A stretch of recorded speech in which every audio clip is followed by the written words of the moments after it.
What a time it is to be a gamer, what a time it is to be alive, and what a time it is to love RPGs and JRPGs.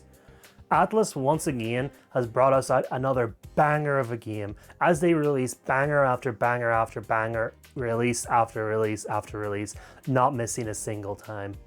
From the likes of Persona 5 to Persona 5 Royale to Persona 3 Reloaded to the rumored soon to come Persona 4 Golden remake, which I can't wait to sit down and play based off of how good Persona 3 Reloaded was, which I haven't played yet, but I've heard nothing but amazing things about it, so I can't wait to get stuck into it. We're now here to sit down and talk about Metaphor ReFantazio, their brand new IP brought to the table by the geniuses at Atlus. Metaphor ReFantazio made me fall in love with RPG games all over again, which, as you know, Dragon Age Origins was my original lover that made me fall for RPGs back in the day. So to say that this game has made me do it all over again is the highest amount of praise I can give any game. And we're going to sit down and talk about it today. I'm going to try to stick mostly to non-spoiler related topics, but there will be an element towards the end where I talk about a little bit of spoilers, but don't worry, I'll give you guys warning in good time about that. We're also going to answer the coveted question again. And I know a lot of you are sitting there going, you can't boost this game. So what do you mean answer the coveted question, considering it is plat it, boost it, leave it? Instead, the question here is going to be plat it, play it, leave it. As in, should you plat this game? Should you just play it and then walk away afterwards and not worry about the platinum? Or should you leave it? And absolutely nobody, outside of those who just don't like RPG games, should be picking that third option. Not with this game, not on my watch. At least I hope that's how you'll feel towards the end of this video. But how does this game compare against other Persona titles? Well, yes, other Persona titles, because that's what most of you guys out there who are probably Atlus fans have played. A lot of the stuff that you're going to see is very similar to how you would see in things in Persona. Obviously now you're in a fantasy world rather than in the real world with special powers of Personas. In this fantasy world, magic is known as magla, and you need to use these special pieces of technology called invokers to be able to use said magic. You play as a character that you will name yourself, obviously, the protagonist, who is an Elda, a race that has seen a lot of dark times within the world of Metaphor. The Elda are seen as a tribe that darkness, disaster, and trepidation follows every footstep that an Elda brings. If an Elda is nearby, misfortune is almost certain to follow, or at least that's the way the populace and the masses view the Elda. So you can already tell that your protagonist is in for one hell of a time throughout this game, and you're going to see a lot of judgment. When you actually sit down and think about it, this game talks about, and you read a book throughout the game that talks realistically about the real world, the world that we live in. And they call it a utopia. Do you guys think we live in a utopia? I certainly as hell don't think we live in a utopia. But hey, apparently the characters of Metaphor think that we live in a utopia. Who knew? The game opens up with you seeing the king being assassinated in his own bed, allowing himself to die, and there's no heir to the throne because the previous heir, the crowned prince, befell a horrible disaster and was lost to the world. With no heir to the throne, who will sit upon and inherit the royal magic and rule the kingdom and bring it into its new prosperity or disaster? That is the main question that this game aims to answer. As the game progresses, you'll find out that there are three main candidates out there. Well, technically three groups of candidates. There is the religious zealots of the video game, who are kind of like the council that advised the king and worked alongside him. They believe that they should rule now that the king and the royal family are gone. Then there is the likes of Count Luis and his party, who when he is introduced to us, we can think nothing but horrible things about him. This man believes that power is everything. Power is what will decide the future of the world. Only those with power have the right to rule, and only those who can bring power to the table have a right to open their mouths and say how things should change. Sounds like a great ruler, right? He believes himself to be the future king. And then the other group, technically, is the masses. Why do I say the masses? Why am I saying that anyone can just decide to be king? You see, it's quite simple. One thing that you discover as the story progresses, relatively early on in it at least, is that the king had a fail-safe measure for the day that he passed on, knowing that his son was gone and that the royal family was all but extinct. No longer would people fight over who needs to be the ruler. He would still dictate, even beyond the grave, who the royal magic passes on to.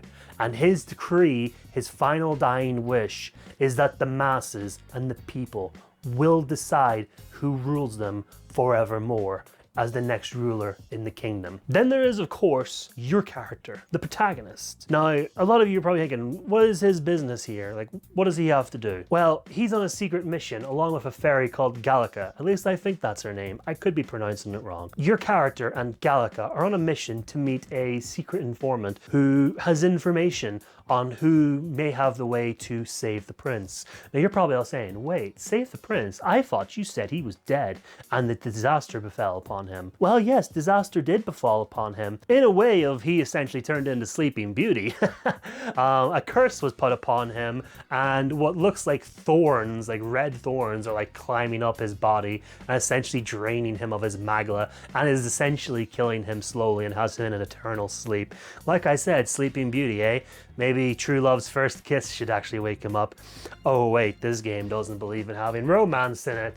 I will come back to that point later on. Had to get that kick in there while I could. You're out here to find out how you can save the prince from his curse and who is behind the attack. Everyone believes that there is one of two ways: breaking the curse or defeating the person who cast the curse. And everyone is a firm belief that Count Luis is behind the attack. So we all know who the main antagonist is, right? Or is he? You'll have to play the game to find out. Now moving on from talking about the story elements of the game, the characters in the game are all beautiful in their own way. I'm going to talk a little bit more about this in the spoiler section, but each character has its own little intrigue to the game and has its own past, present, and future that it'll be able to bring to the overall story.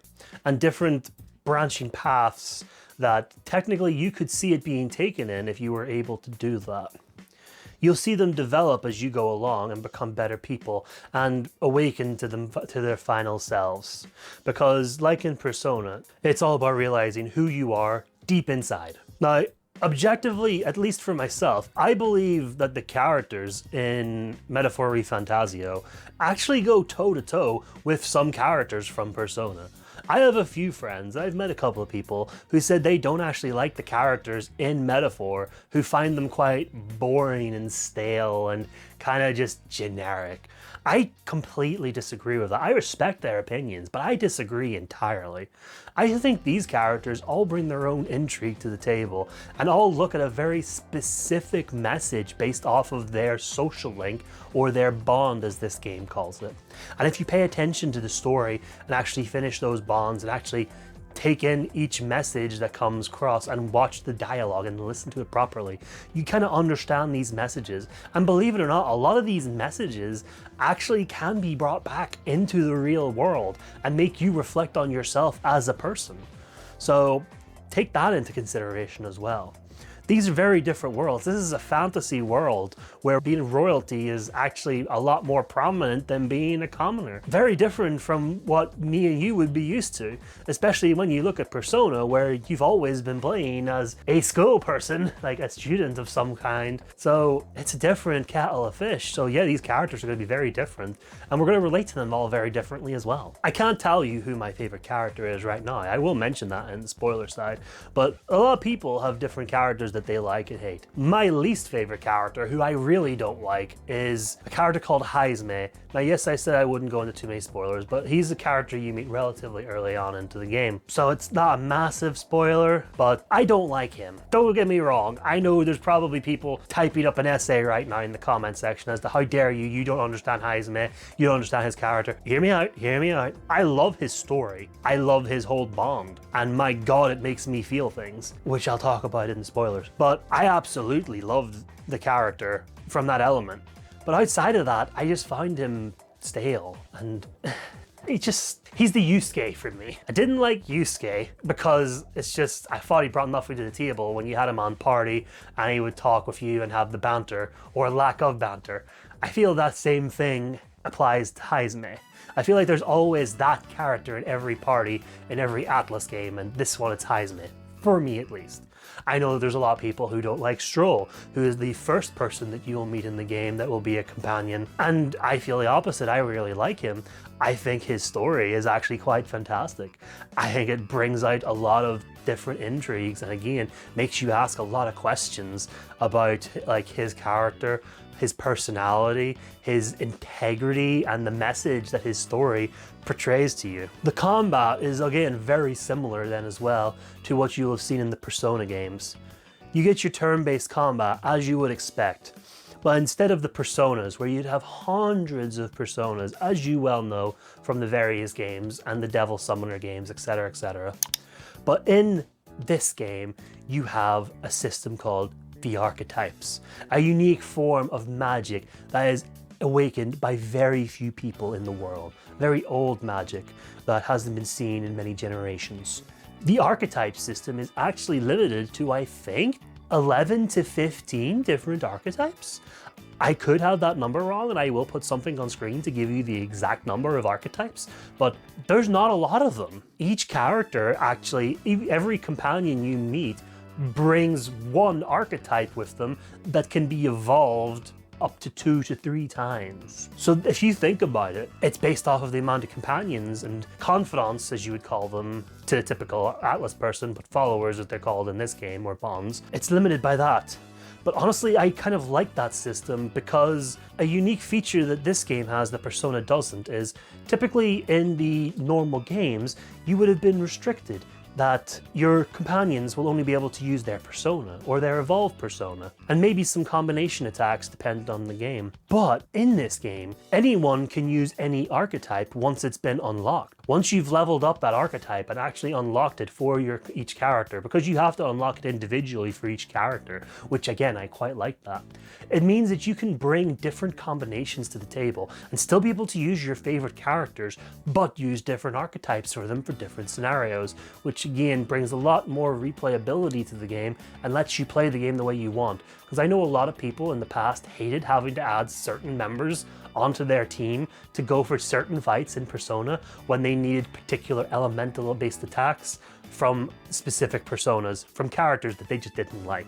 So this adds a different level of intrigue that people like yourself might enjoy bringing to the table. Alongside this, you have the likes of the synthesis skill system, which lets you take the abilities of multiple players in the game and actually combine them into brand new unique attacks.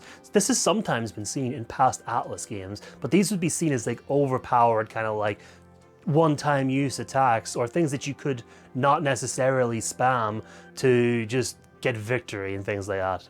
Or that you could spam in certain games and just easy win things. Or just a mega powerful attack that just gives you an easy win. But the synthesis in Metaphor ReFantazio is actually quite unique in the way that it'll actually take MP not just from the protagonist or whoever uses it, but also the person that they're synergizing with and who they're using the ability with.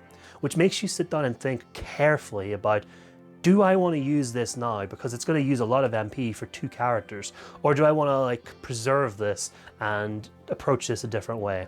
Adds another level of strategy to an already very strategically heavy game in the Atlus system, which I quite like. I know not a lot of people are fans of having to think a lot and use strategy, but I quite like that in this game personally. But yeah, the combat system is so similar, but also so unique in its own way that honestly, I really hope that Atlus develop upon this and use some of these systems and better them in Persona 6 and future games. Overall, I've really enjoyed my time with the game, and I can't really wait to get stuck into my second playthrough. After beating it the first time, I sat down talking to Vault Boy Steve and Platinum Bro, and actually said to them, even though I've just completed the game and know it quite well, I kind of want to just get jumping right back in and do my second playthrough. And the guys were saying, that's great. That just shows how good the game was for you. If you can just like approach it and just jump right in again in a story-specific game where you already know everything. And it's like, yeah, it's just, I can't wait. I want to play it again. I want to experience the world again and maybe even challenge it to a higher difficulty. But this is where we lead into talking about the trophies in the game. Now, PSNP has this game rated as, I believe, a 3 out of 10 difficulty, which is about right in terms of difficulty depending on how you approach it.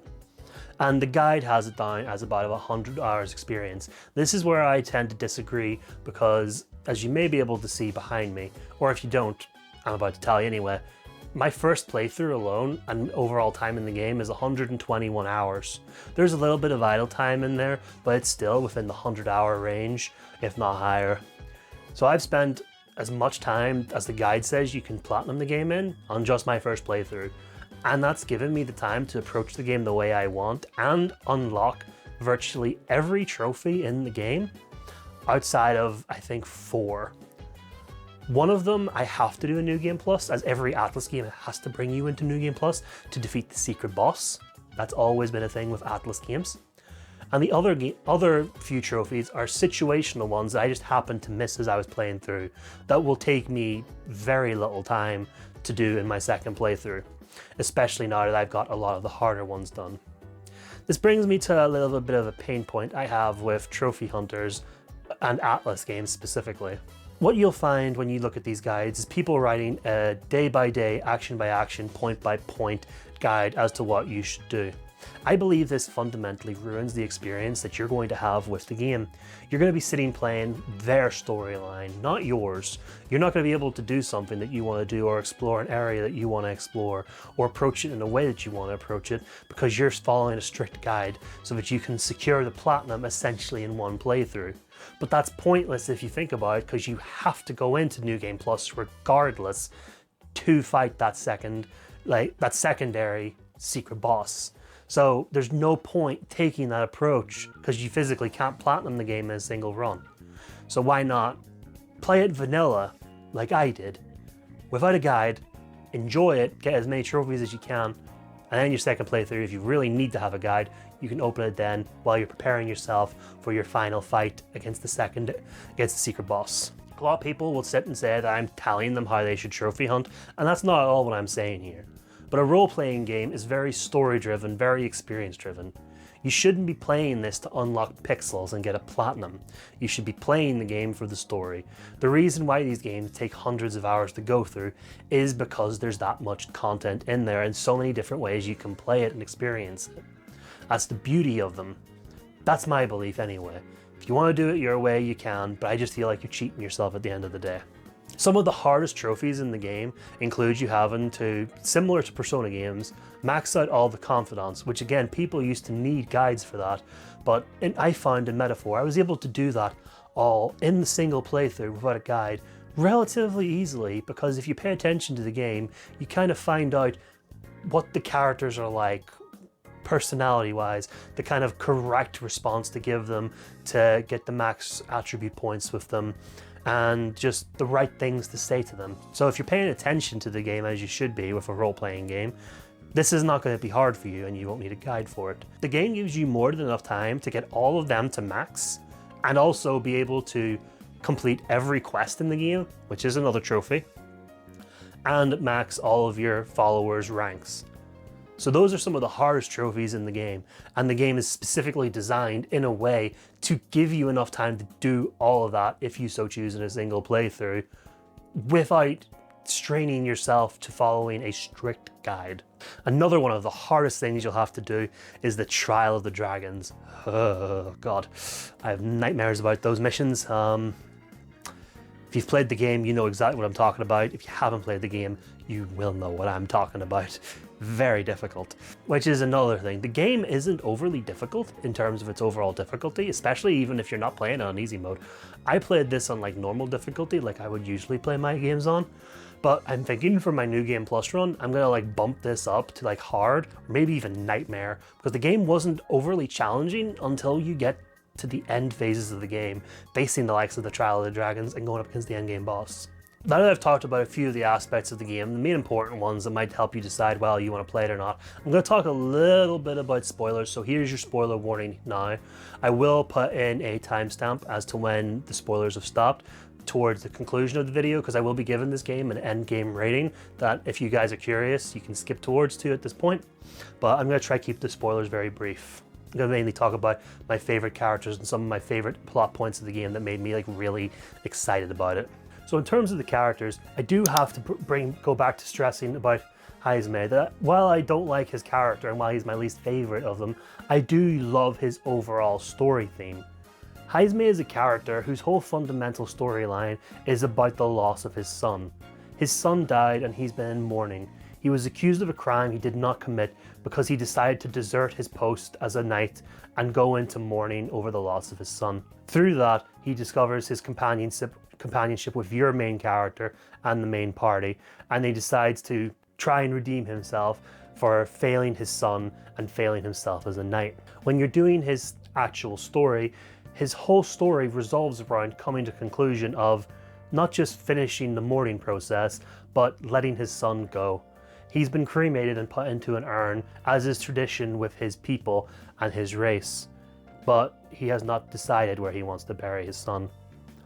As part of the story, he will end up going to his old village, thinking that he could bury him amongst his people, but he finds out later that the vast majority of his people are not receptive to him coming back after his reputation that he has, and definitely doesn't want his outsider son buried amongst their lost children and lost family members.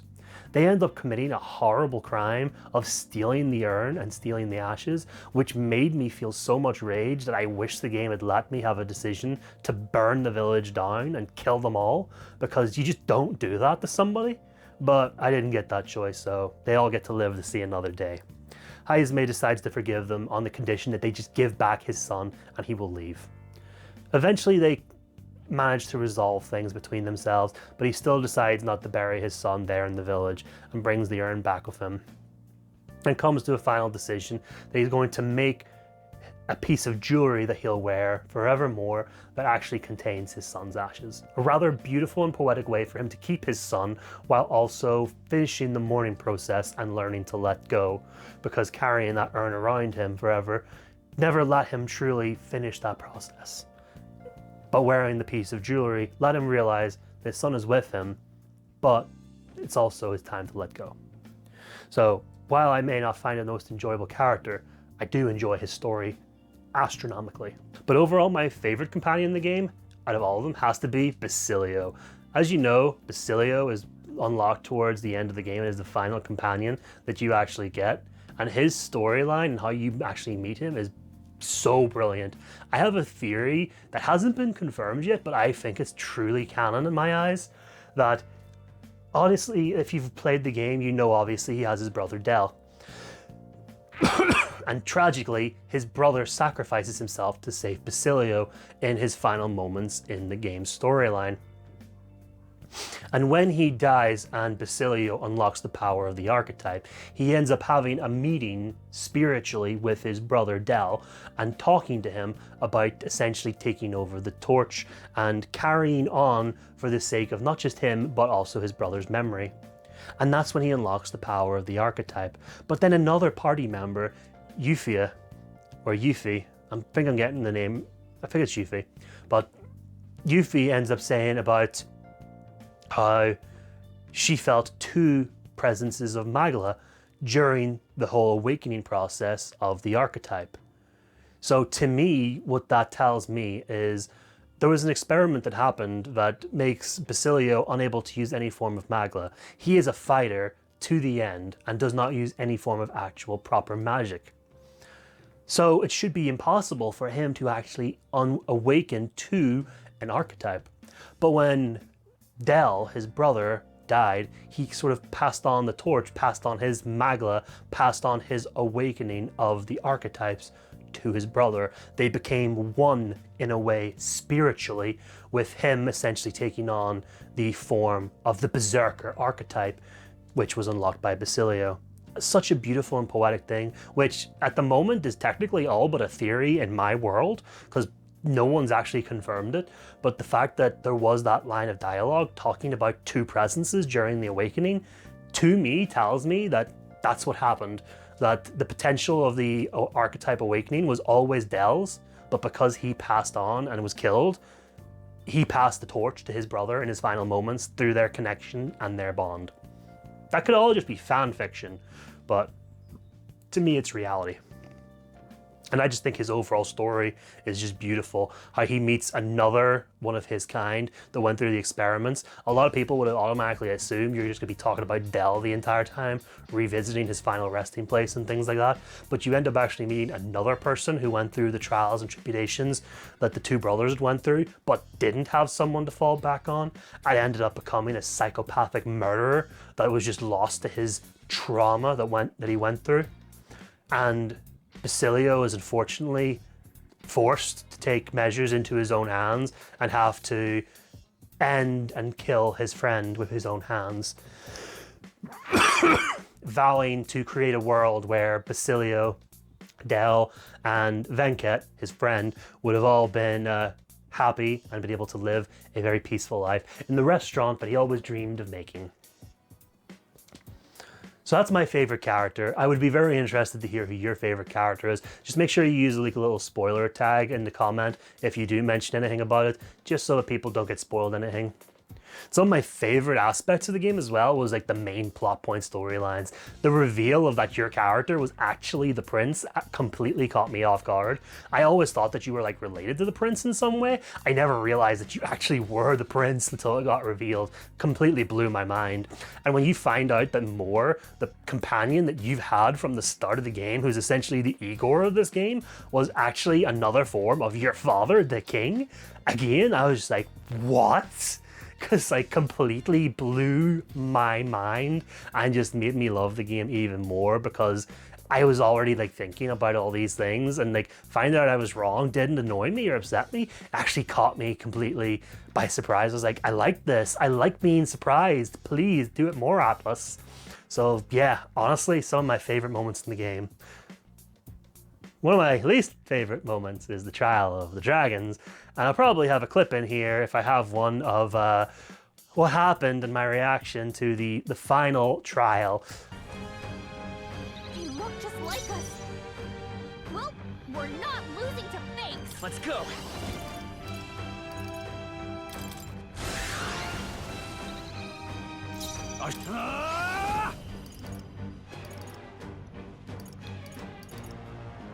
Be ready for anything. I'm obliged. Stay. Oh, awesome souls, do your thing. How's this? Is everyone all right? For all that we strive for. Royal Slash! I can't. No holding back. This should help. I owe you one. Thank you. Who should? You better be ready.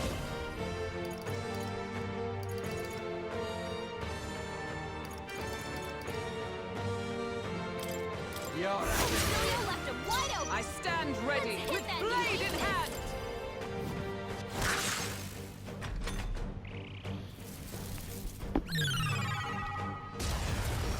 The fuck? Your Highness, I'm coming.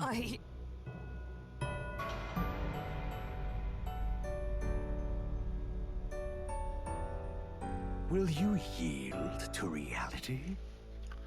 What the fuck?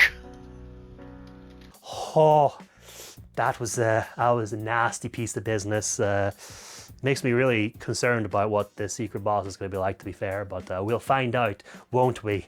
I'm sure I'm going to suffer very much with that fight. A lot, despite the fact I've already got one playthrough under my belt. But yeah, we'll see how that goes. I just need one last turn! One last turn, please! One last turn, please! Oh my god!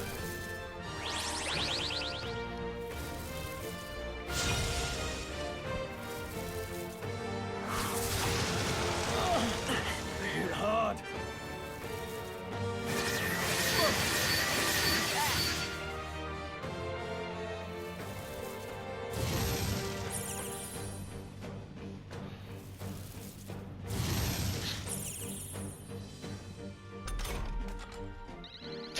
Yes! Yes! License to the front. Finish it! Yes! Come on! Right? They have to be. Get in there! Entrusted! Basilio! Ah, fuck that fight! Fuck the Trial of the Dragons! God damn, that was hard! Now we're back here for the conclusion of the video. I've talked about some spoilers, I've talked about my favorite parts of the game, talked about different things that I like, the combat, characters, and important things that you need to know to help you maybe decide whether you want to play the game or not. But here we are for the final rating. Now, I've got two ratings for this. One, which is a completely biased thing. I personally really believe that the romance system should never have been removed from the game. I feel like it is important because there's so many scenes in the game, especially towards the end, that are like hinted that all the females kind of have a thing for your protagonist. So it's like, it feels like it was just stripped out of there. And I really wish it had been put in there because especially when you know the story and a lot of the core concepts, it's like kind of important to it. But maybe that's just me. I like those kind of aspects in my video games. So it's a biased thing. So my biased opinion is going to be a 9 out of 10 just because of the removal of the romance system. But my true unbiased rating of this game, because you know I take every game and I weigh it on its own merits and only compare it against similar games of its conception, so like the likes of other Atlus games. I give Metaphor ReFantazio a perfect 10 out of 10 rating with a must-play, must-purchase sign of approval that, honestly, you can ignore it if you want, but if you're a fan of RPGs, you should buy this game and you should play this game. Now, to answer the question of should you plat it, play it, or leave it, you should never leave it, like I said, unless you don't like RPGs. If you really love RPGs and JRPGs and are more than willing to put in 200 odd hours into this game, plat this without any shadow of a doubt and avoid using a guide in the first playthrough at the very least. But if you really are conservative about your time but do want to experience the game, play the game, do a playthrough, and then just walk away. Don't worry about coming back for the platinum because you might just ruin your experience when you have to sit down with a guide. Because I do feel like guides ruin RPGs fundamentally from a level that a lot of people don't understand. But maybe that's just me. So there you go, guys. Like I said at the start, Metaphor ReFantazio made me fall in love with RPG games all over again, which I never thought I'd say again since Dragon Age Origins. I am so excited for the future of RPGs and so excited for the future of Atlus, and I cannot wait for Persona 6 and hopefully for more games in the Metaphor universe. Thanks guys, this is Crimson Purgatory. I'll see you next time, and if you do play Metaphor, I really hope you enjoy it. Let me know in the comments.